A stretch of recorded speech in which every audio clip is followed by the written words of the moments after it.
Welcome, everyone, to the annual meeting of the Combined Authority.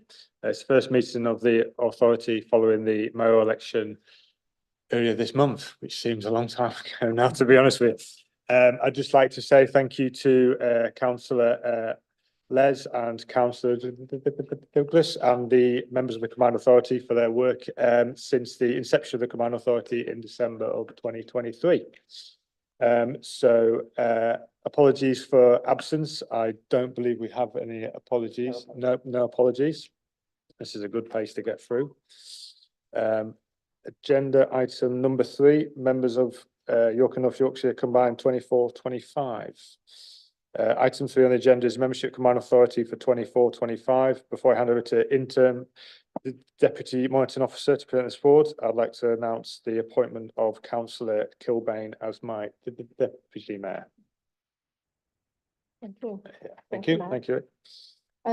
Members, this report is for the Combined Authority to note only. It addresses 4 key areas. First, the position. Sorry. First, the position of the Mayor as Chair of the Combined Authority. Second, appointment by the Mayor of the Deputy Mayor, as you've just heard from the Mayor.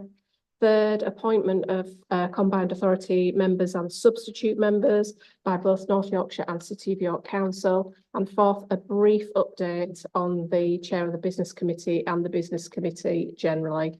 So members, I will take each of those recommendations in turn. First of all, the position of the Mayor is by virtue of the York and North Yorkshire Combined Authority Order 2023 and the election which took place earlier this month. In relation to recommendation 2, the Mayor has just announced who his Deputy Mayor will be for this current municipal year, and the Mayor can make an appointment to a Deputy Mayor. It's the Mayor's decision, it's a personal appointment. So it doesn't require Combined Authority approval, but we're mindful that the recommendation for the Combined Authority to note was the proposed way forward. In relation to the third recommendation, Appendix A, which is attached to the papers, contains the membership of the Combined Authority, and that includes substitutes for each member. The order provides that there will be 4 members in total, 2 from each local authority, and that each member can appoint 2 substitutes. For clarity, Councillors Douglas and Kilbane have nominated Councillors Kent and Lomas from City of York Council as their substitutes.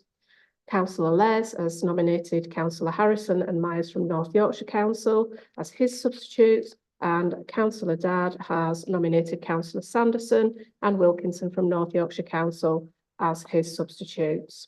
Finally, in relation to recommendation 4, which is an update on the Chair of the Business Committee, this will be a non-voting member of the Combined Authority. A recruitment campaign will be launched after the general election. Members are asked to note the recommendations, and I'm happy to take any questions. Yep. So happy to note and report, accept the recommendations with the amendment to 2.12, is it? Yes. Yeah, that's great. Happy? Yep. Thank you. So agenda item 4, committee appointment and representation on outside bodies. Agenda item 4 relates to the committee appointments and representation on outside bodies. Again, I'll ask the interim Deputy Monitoring Officer to present this report. Thank you, Chair. So again, there are 4 recommendations. The report is on pages 9 to 14. The report outlines proposed membership for the Combined Authority for the 2 committees, overview and scrutiny, audit and governance, and appointments on outside bodies. It's suggested to members that this agenda item is deferred until the June meeting, as discussions are still ongoing in this regard. Yeah, happy to agree on that. Yeah. Agenda item number 5, calendar of meetings for 2024-25. Agenda item 5, which is the calendar of meetings for 24-25, will be presented. Paul Clark, thank you. Thank you. Yes, this report, I won't read the report in full Mr. Mayor. I'll just make a couple of highlights if I may. This calendar of meetings has already been presented in the most part at the inaugural meeting in January. But it's presented once again as a matter of annual meeting business. There have been some changes which I think are worth noting. One in particular is that there's been an initial additional meeting of the Combined Authority programmed in for the 28th of June.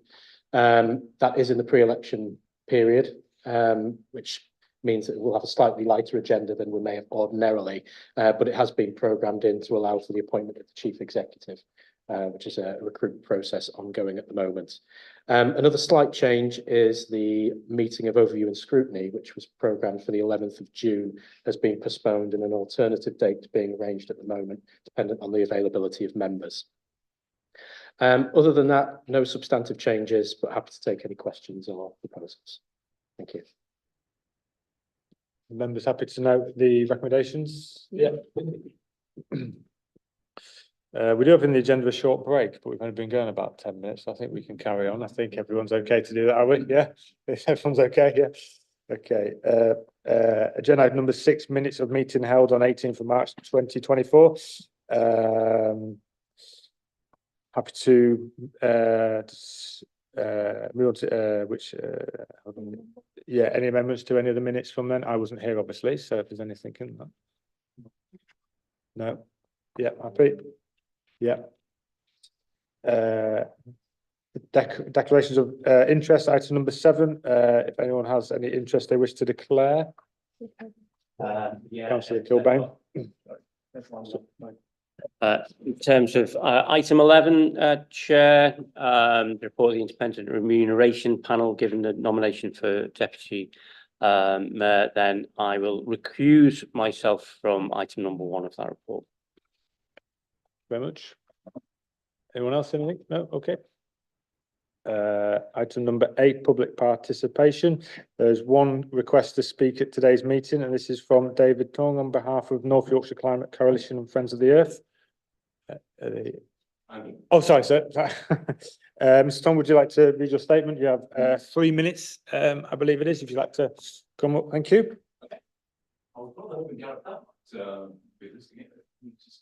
but shall I just carry on? Would you like to wait? It is my first time council. Yeah, no, I think that's okay. Yeah, yeah, absolutely. Yeah, if you'd like to wait. Do you want me to? You can take a seat, bud. Should we move on to agenda number 9, or should we wait on? Should we just wait? Yeah, we'll just wait. That's okay. Yeah. We're meant to have a break, so we can have a this.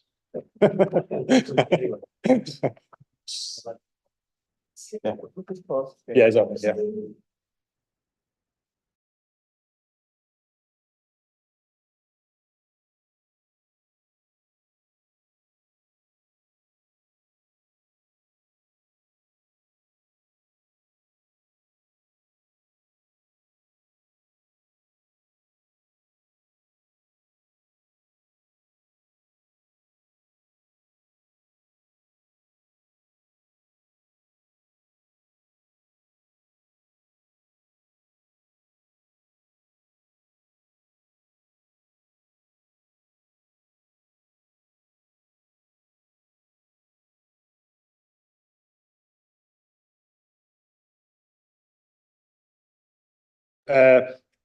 Item number 8, public participation. This is a request to speak at today's meeting.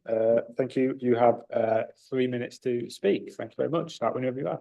Thank you. Well, good afternoon, Mayor, councillors, and ladies and gentlemen. My name is David Tong. I'd like to make a brief statement on behalf of North Yorkshire Climate Coalition, which represents 25 local environmental organisations spanning the entire county, and on behalf also of York and North Yorkshire Network of Friends of the Earth. First of all, we'd like to congratulate David Skaith on becoming the region's first mayor. In the run-up to May the 2nd, we asked all the candidates to set out how they would make our region a climate leader if elected. And at our online climate and nature hustings on April 22nd, David showed great interest in harnessing the region's potential for renewables generation, in forging a truly integrated transport system, in rapidly expanding the skills base that we need to build that green economy, and in restoring the natural world here in York and North Yorkshire, our waterways, coasts, moorland, to its full health and its full glory. Of course, as environmental campaigners, you'd expect us to focus on these issues. But as it happens, the things that we're asking for, above all that rapid transition to a low carbon economy, are very much aligned with the devolution deal and with the Mayor's plans to grow the region's economy by channeling public funds and significant amounts of private sector investment into sustainable, climate-friendly forms of economic growth. The devolution deal says this: York and North Yorkshire have the ambition to be net zero by 2034 and to become England's first carbon negative region by 2040. The region has been working closely with the Department for Business, Energy and Industrial Strategy's local net zero hubs and with National Energy Systems Catapult to be a trailblazing region, delivering net zero ambitions whilst creating significant new economic opportunities. So on that note, we welcome the pledge made by the Mayor during the campaign to, I quote, use my powers, funding and influence to deliver the actions necessary to tackle the climate and nature emergencies. To that end, we'd like to take this opportunity to propose an immediate first step in that direction, and that is at least one full day of accredited climate literacy training for the entire combined authority team to help you fulfill that pledge to the electorate and give you the knowledge and understanding that you need to make climate-aware decisions on our behalf across your wide range of responsibilities. And finally, in the role of critical friend, we hope to forge a strong and constructive working partnership with you as you translate the devolution deal's net zero ambitions into action. As you can perhaps tell, we're very eager to get started on that trailblazing path, and we therefore look forward to meeting you at your earliest convenience. Thank you. Thank you, and your comments have been noted. Thank you very much. Thank you. Thank you, sir. There's only the one speaker, isn't there? Yeah. Thanks. Item number 9, combined authority governance. Agenda 9, relates to the governance of the combined authority. Support is being presented by the interim deputy monitor officer. Thank you, Matt. This report outlines 3 combined authority governance matters. I'm going to take each one in turn. So recommendation 1, the recommendations are set out at paragraph 2 on page 29. So the first recommendation relates to part 9 of the Constitution. So members will be aware that part 9 of the Constitution relates to police, fire and crime functions and governance arrangements of that particular department that is now within the combined authority. The recommendation relates to 2 proposed additional delegations. There's a table on paragraph 4.2 on page 30 of the report, which sets out what those 2 delegations are. In essence, they both relate to vetting arrangements of officers, both within the family of policing and also internally within the office. And it ensures that officers can operate in a safe and legal manner with regards to vetting. So I'll pause there, Mayor, until you may want to take a vote on that particular recommendation, unless you've got any questions on that recommendation. No, happy? Yeah. Yeah. Thank you. Sorry, you said very sad. Yeah. Recommendation 2 relates to webcasting and public participation at combined authority meetings. And with the exception of the Mayor, members will recall at the January meeting of the combined authority that an interim position in relation to webcasting at combined authority meetings and public participation at such meetings a decision was made that both would be enabled within all combined authority meetings. But that was a bit of an interim decision until the Mayor took up office. So that is in need of review.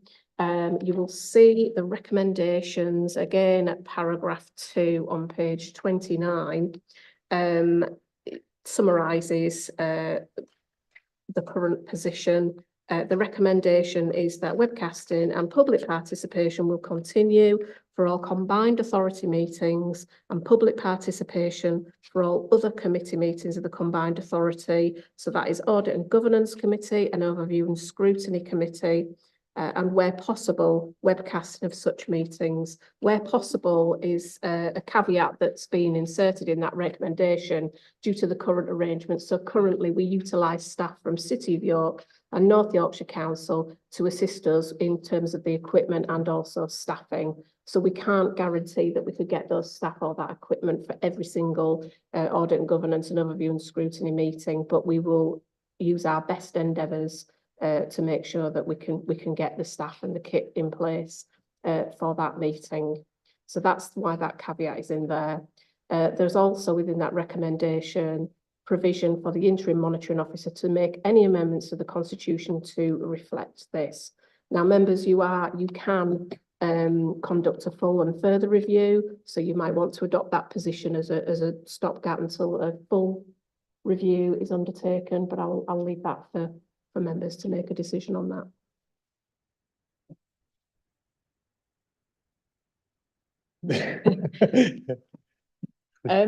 Thanks. Yeah, and thanks for that. I think that public participation is an important part of the scrutiny and transparency of the combined authority, and it's right that the public have that ability to do that. And I wonder if over time we might see that the best way of doing that may evolve and change.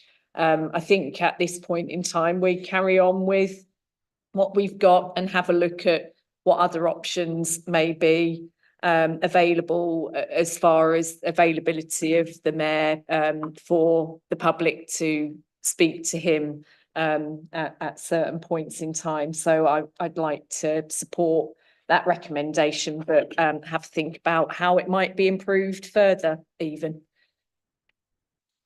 Yes, councillors. Just I'm very happy to support that premise. It is an important part of the way that we do our business.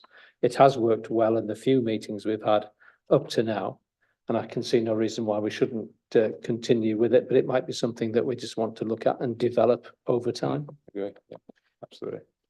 Yeah. Any other points to raise on that? Happy to approve the recommendations. Yeah. Okay. Finally, within that report is a recommendation in relation to an allowance to be paid to the independent remuneration panel. So members will be aware that the independent remuneration panel have already met on several occasions to set a recommended allowance for the mayor. There's a paper that's also on agenda item 11, which will be discussed later on at today's meeting in relation to other roles within the combined authority and recommended allowance. So there's been a lot of work ongoing over the last few weeks and months with the independent remuneration panel. The allowance, if the combined authority wishes to pay, is permitted by the York and North Yorkshire Combined Authority Order. And as I've said, they've conducted quite a lot of work recently, and there's recommendations for them to conduct a review of all the roles in the next 12 months. In recommending £500 per year, we considered each of the constituent councils and how much they paid their independent remuneration panels. And there is within that recommendation, there's consideration for one of the members who assisted in part of the work that was undertaken for remuneration for the mayor, but hasn't been involved in this latter stage. So it's recommended that would be pro rata at £250 for that particular member. Members may be minded to review this on an annual basis, so they may want to amend the recommendation to take account of that, but I'm happy to take any questions on that. Yep. Keep hiding me, Mike. Let's go, Ben. I mean, yeah, happy to approve them in principle. I think, and there is going to be a lot of work for this panel to do, has already done, and to do certainly in this coming year. But I would just want to be absolutely clear that this £500 for the year's work is when the panel is called into existence and is actually doing the work rather than having something set in stone that just carried on regardless of what was going on. So if we can just be absolutely clear of that this is as and when called upon to make recommendations. Any more questions on any? Yep. Yep. So I suppose just given what councillor Kilbane's said, does the recommendation need changing to seek to review this next year? They have been busy this year, and I want it on record. You know, they've spent hours and hours and hours deliberating over a mayor's remuneration and all the other cogs within the big wheels, so there should be recompense. We're not talking about, you know, bankruptcy levels of payment or anything of that nature. It is a gesture, but nonetheless, I think we've got to be mindful of what Pete said. So therefore, I would move that slight amendment to the recommendations. To include a review. A review within 12 months, yeah. Great. Happy on that recommendation then? Yeah, thank you. Thank you for your input there. Chair, sorry to bump in. I don't think we had a clear steer on recommendation 11.1. I'm not sure if that was put to members. I mean, I might have missed it. That approved the amendment to Part 9 of the Constitution. I think we moved on to the next recommendation before actually saying yay or nay. It may be helpful just to take a vote on the whole recommendations of all of them, recommendations 11. I think if we just take a formal vote with a show of hands might be helpful, just to be clear.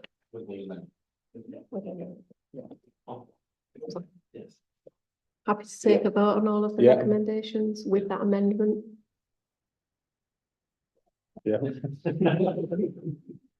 I was looking around and looking over, thinking, oh, I could.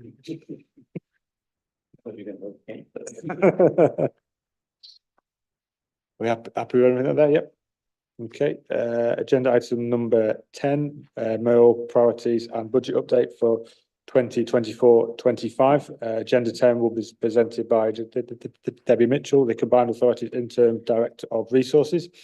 Just a quick point on this. This is obviously the priorities of myself that are really important to myself, what I ran my campaign on, and I'm extremely passionate about this, and this is why I wanted to make it a priority of the budget in this early time. So I hand this over to Debbie. She's over there to carry on. Thank you. So members will recall that the Combined Authority set an initial budget at its inaugural meeting in January of this year to cover the running of the organisation, those kind of core responsibilities. That same report also outlined that there was a balance available for investment in agreed priorities across the region.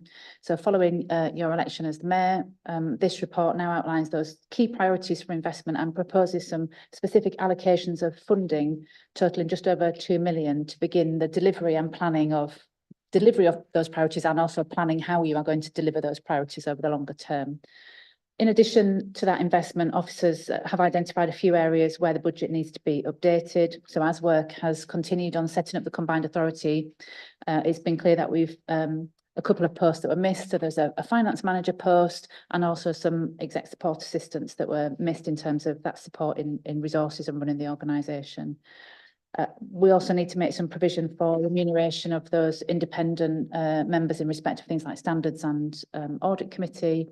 And then finally, the last bit was just around the transfer of staff from police and fire has meant that an actuarial valuation has been needed for the pension funds, which has harmonised the rate across all aspects of the Combined Authority, but has resulted in a net cost of 181,000. And it is 181,000. I'm sorry, just point out a few typos in the report. Sorry, there was a change in the numbers and I updated the table and I didn't update the text, so sorry about that. So it's a typo in the paragraphs before and after the table at paragraph 4.14, which sets out the additional increased cost of pension. That's the correct number at 181,000, not the 188,000 that I've referred to in the text around it. So apologies for that. That was just a typing error. So that was all I was going to say. I don't know whether James wanted to add anything or yourself, Mayor, with anything. Thank you. Thank you, Debbie. Thank you, mate. Yeah, just to outline to the Combined Authority the process we went through. So You'll recall that we approved an economic framework in advance of the election of the mayor. The purpose of this was to make sure that whoever was elected, we all had a share to the priorities when they came in. It was sensible once we had the election to actually review that against the mayoral priorities, and we've started to do that. So we've created kind of a new schematic in there, which is an initial piece of work. So this is not the final one that's signed off by the combined authority, but this has allowed us just to refocus our resources and ensure that we understand where the mayoral priorities are at the moment. So the 2.2 million, which Debbie referred to, is kind of very much focused on delivering the next phase of activity across those priorities. So just to kind of go through in a logical order, the transition to carbon negative, so addressing climate change, is hugely important. We have a route map to carbon negative, but that's out of date now. So it's the view is to re-engage stakeholders across the region and also update the evidence base on that, which will bring a series of investable propositions out of the other end. Cost of living was really important. We want to make sure that's embedded across the whole of the organisation, everything that we do. So putting some resource in to support that. We also, at the heart of what David's manifesto was, the Mayor's manifesto was great places in our high streets and our towns. So we want to ensure that there's a plan in every town across the whole of the region. So putting some resources to work with both City of York and North Yorkshire to make sure we've got a plan in every town. And similar for transport, and some initial work's being done on transport, but there's further scoping work to be done to address some of the key issues and ensure we've got affordable transport across the system. Very much aimed at spending the 379 million local transport fund in an ambitious but kind of focused way around that. Further to that, housing is hugely important, and the combined authority, recall we've already got 12.7 million towards brownfield housing. That's progressing. But in addition to that, actually decarbonising our housing is a major priority, and that fundamentally targets the cost of living plan as well. So there's some funds in there to develop a housing retrofit strategy across York and North Yorkshire, looking at how we can accelerate and roll out that investment in the housing retrofit quicker.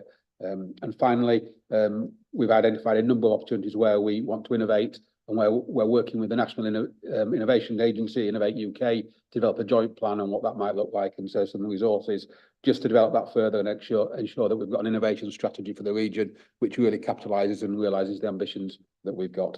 So collectively, that adds up to 2.2 million. But what it will do is it'll put us in a really strong position as a combined authority, not just with a set of priorities, but with a set of very investable propositions that we can deliver on over the next few years.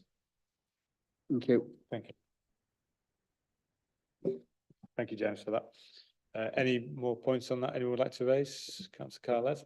Well, just to say, I think, we had that big flurry of activities, didn't we, when we're landing the Devo deal. We're all really pleased that we'd actually managed to get that far. And then we had our first couple of MCA meetings. And I think there was a frustration then that all we were doing was sort of putting things into place, the building blocks, the constitution, important though it is, but it just didn't sort of really excite us.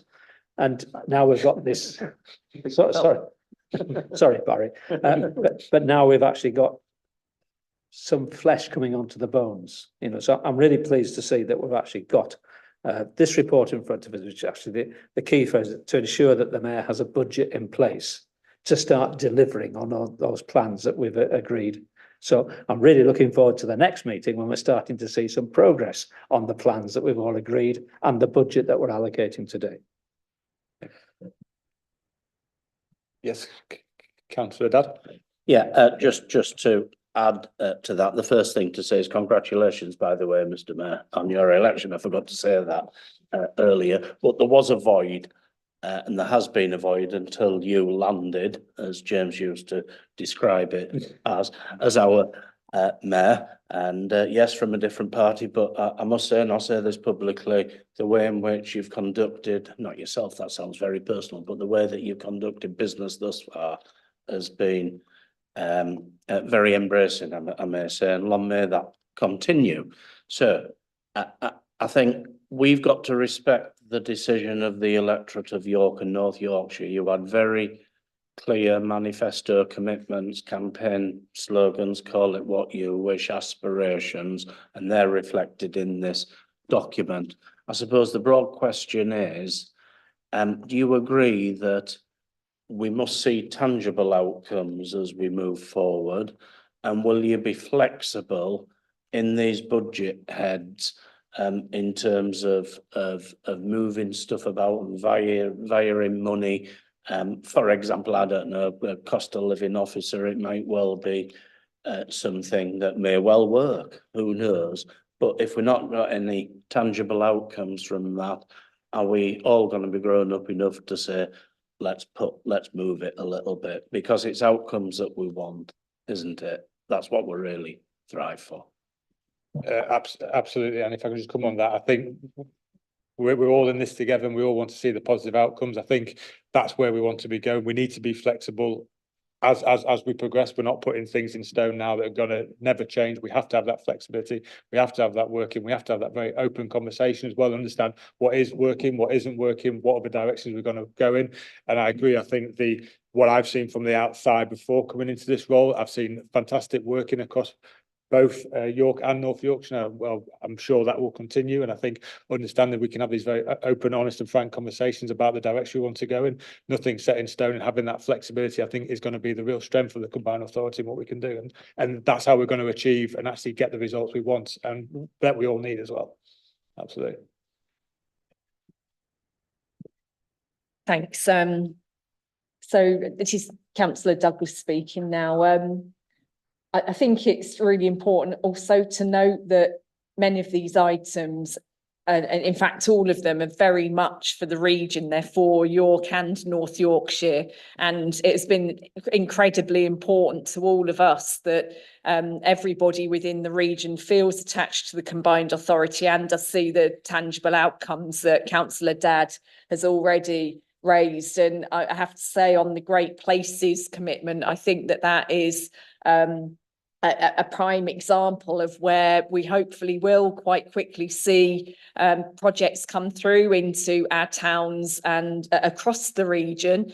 And that is in every corner of North Yorkshire, for example, isn't it? Where we could identify places that could really benefit from that.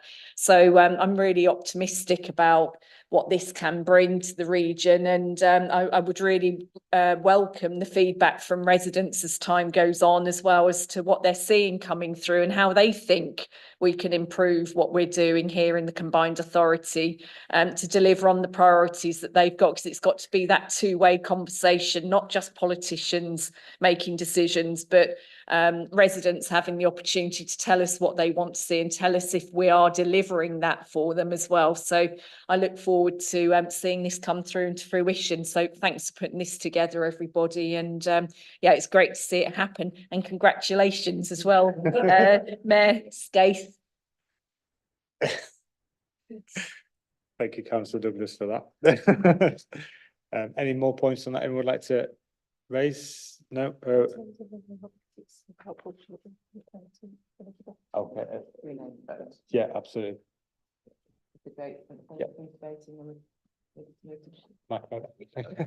Can I just ask that you explain why we're doing a named vote? Because for people who are not au fait, they might not realise what's driving that. Yeah, just to clarify, because we're making a vote on the budget, then it's important that for transparency, the public can see how people have voted on budgetary issues, and we'll put that in the minutes. So therefore, we're asking for a named vote in this case.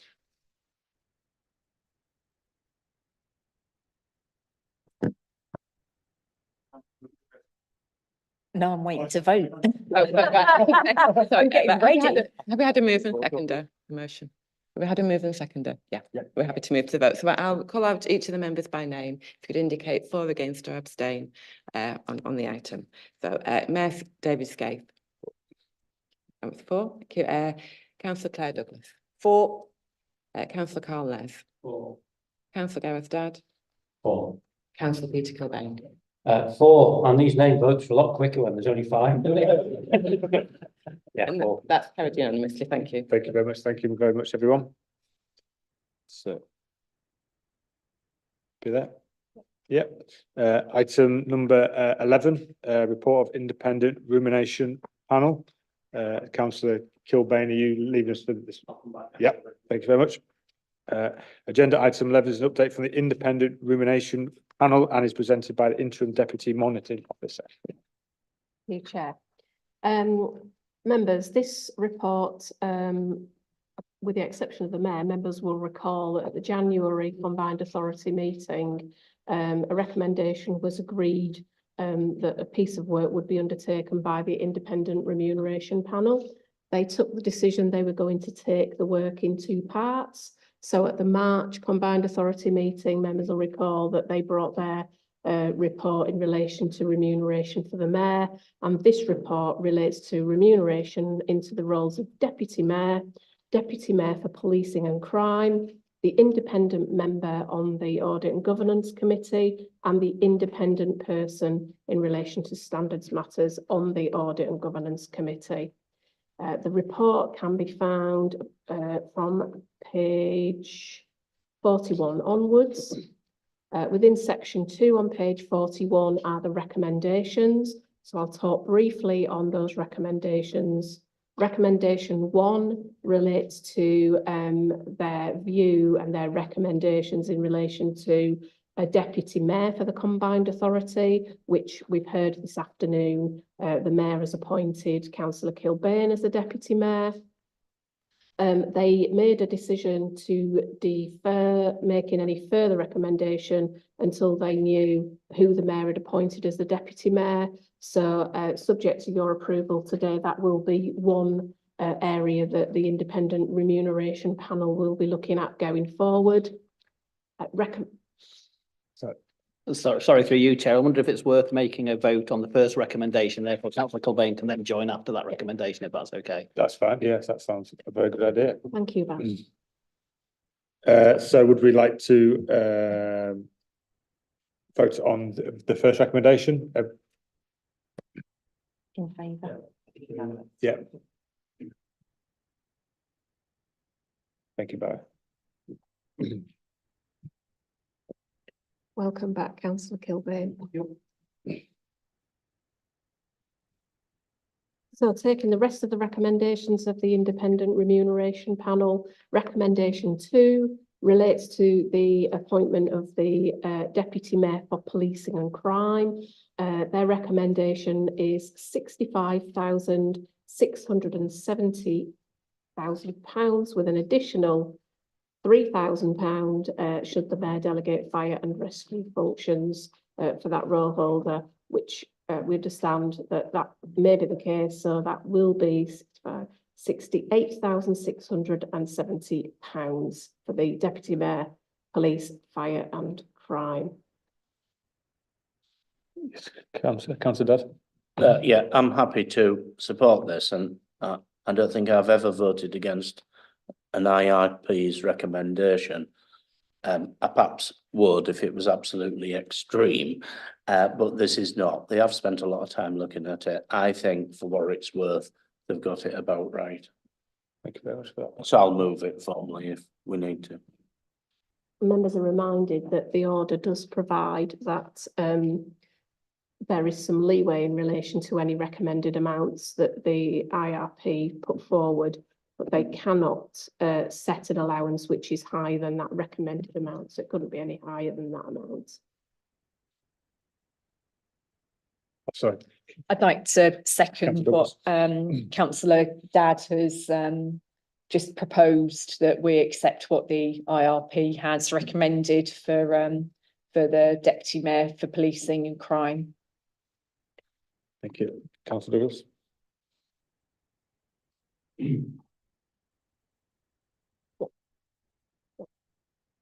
So shall I move on now to recommendation 3, 4, 5 and 6? Thank you.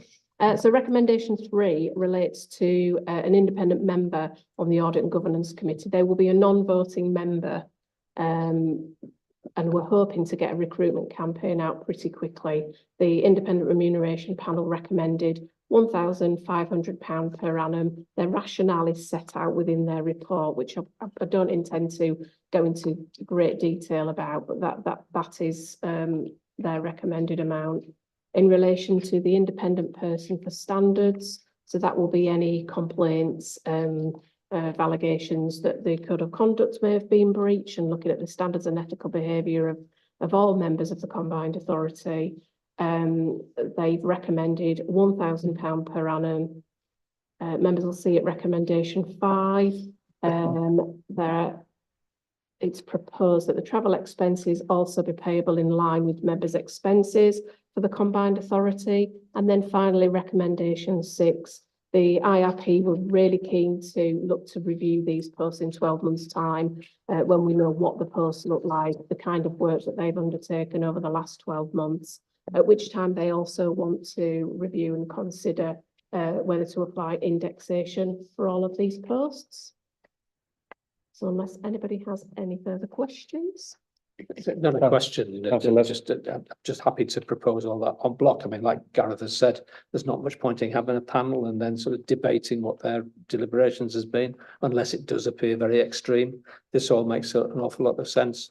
And I think also at this point, I know Gareth's already done it at an earlier part of the meeting, but I think we should just formally record our thanks to the panel for the work that they have done this year. Yeah, Absolutely. agreed. Thank you, councillors. So we'd all like to put those into one as 6 recommendations altogether. Everyone happy? Yeah. I think we can only do No, 5. Oh, because they can't five, sorry, participate 5, sorry, in yeah, I one do of them. apologise. Yeah, only as 5. Yeah, yeah, agreed. Yeah. Yeah, thank you very much. Thank you very much for that. Item number 12, appointments of Director of Resources and S73 officer. Agenda 12 is going to be presented by the head of HR, Sarah Jeffs. Thank you very much. Thank you. So the purpose of this report is outlined at section 1.1 in that under section 73 of the Local Government Act 1985, the combined authority is required to appoint an officer who's responsible for the proper administration of its financial affairs. And in the combined authority, this role is discharged by the Director of Resources. So up to present day, we have an interim arrangement in place, and that interim arrangement is now due to cease following a recent recruitment campaign where there was a unanimous decision to appoint Michael Russell as the Director of Resources. So now the recommendation for yourselves is to kind of formally appoint Michael Russell as the Combined Authorities Section 73 officer, so therefore he can fulfil the full duties of his Director of Resources role. Happy to take any questions. Absolutely. So Douglas. can you just tell us when the expected start date is at this point in time? Yeah, if there's it's any the knowledge of that? 22nd Thank of you. July. Thank you. Any more questions? Yeah, I'm happy to move the appointment. Agreed. Are we all happy on that? Yeah. Thank very you. much. Thank you. Thank you very much. Item number 13, reporting of urgent decisions. Agenda item 13 is report of the interim deputy mine officer relating to the reporting of urgent decisions taken since the last meeting. Thank you, Mayor. This is the last report I'm bringing today. Be pleased to hear you won't hear me anymore. Since the last meeting of the Combined Authority in March, the interim monitoring officer has made 2 decisions. Both of those decisions relate to the constitution of the Combined Authority to ensure that the Combined Authority could operate in a safe and legal manner. The first decision that was taken by the interim monitoring officer was an amendment to the composition of the Audit and Governance Committee to ensure that the committee was properly constituted. The second decision made by the interim monitoring officer were amendments to Part 9 of the Constitution to allow the smooth transition of the Police, Fire and Crime Commissioner's Office into the Combined Authority, which took place on the 7th of May. I've attached as a link to this report a copy of each of the decision notices, and in accordance with the Constitution, both of the lead members from each of the constituent authorities was consulted before that decision was made by the interim monitoring officer. Members are, it's just for noting this particular report, so there's no actual decision to be made, but if members can note those 2 decisions, I would be grateful. Noted. Thank you. For that. Item number 14, forward plan. Agenda item 14 is a forward plan which Paul Clark, the Governance Assurance Manager, will present. Thank you. Thank you. Yes, the forward plan is a standing item on the agenda for these meetings, but it is updated on an ongoing basis, but provides a snapshot of the upcoming business at the time that the papers are published. So the copy that you have in front of you was up to date at the time it went to press. For ease of reference, I won't go through the whole plan, but there are some colour-coded entries that might just help guide members. The first one I draw your attention to is the one in orange. The reason for that is that it's not one of our committees or one of our meetings, but it's important nonetheless, and that's the confirmation hearing for the Deputy Mayor for Policing, Fire and Crime.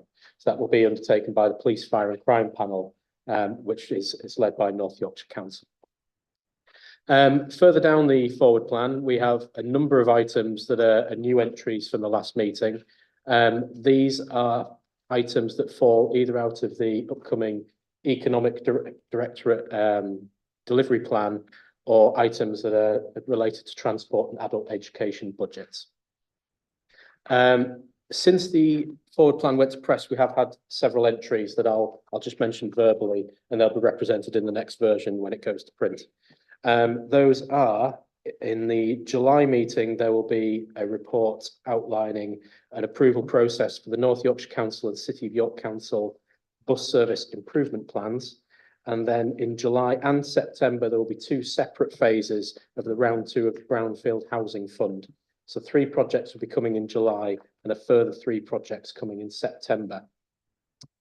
The other item, which I've already alluded to in the previous item on this agenda around the calendar of meetings, is the June meeting, which at the moment only has 1 item for the appointment of the Chief Executive, and that will probably remain the case unless there is any urgent business that can be permitted during the pre-election publicity period. So other than that, there's nothing further to add, but again, happy to take any questions or comments. Any questions for Paul? Yes. Sorry, through you, Chairman, just to add, the additional item that was going to go in that meeting is the allocation of committee places as well, as we discussed earlier. Yeah. Thank you. Thank you. Any more points for them? Okay, everyone on that, thank you. Item number 15, urgent business. I've not been informed of any urgent business. Anyone has anything to know? So we can draw this meeting to a close then. Thank you everyone for attendance and participation in today's meeting. Thank you very much. Thank you guys.